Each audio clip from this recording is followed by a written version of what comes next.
Je suis Estelle, je suis psychologue clinicienne et je suis chez Stimulus depuis un peu plus d'1 an.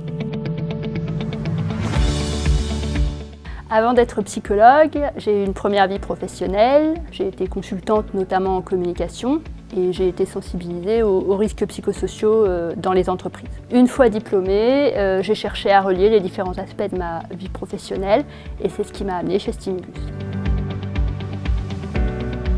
J'interviens essentiellement sur la ligne et au sein des entreprises et j'accompagne les salariés, que ce soit sur des difficultés d'ordre professionnel ou personnel.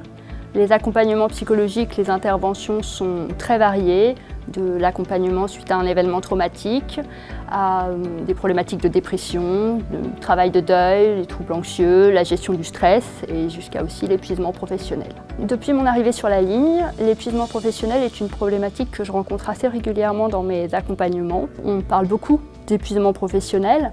C'est plutôt, à mon sens, un processus. C'est pas un état en tant que tel, c'est plutôt un processus qui est long, qui est continu, qui est diffus et qui va mener à un épuisement général, qu'il soit émotionnel, psychologique et physique également. Ce processus d'épuisement professionnel va se manifester différemment selon les personnes et va venir résonner sur leur histoire de vie, sur leur spécificité, leurs traits de personnalité. Je suis formée aux techniques psychocorporelles, donc relaxation, méditation, sophrologie, mindfulness entre autres. Ce sont des techniques particulièrement indiquées pour accompagner et aider les salariés à mieux réguler leur niveau de stress et donc éviter d'arriver jusqu'à l'épuisement professionnel.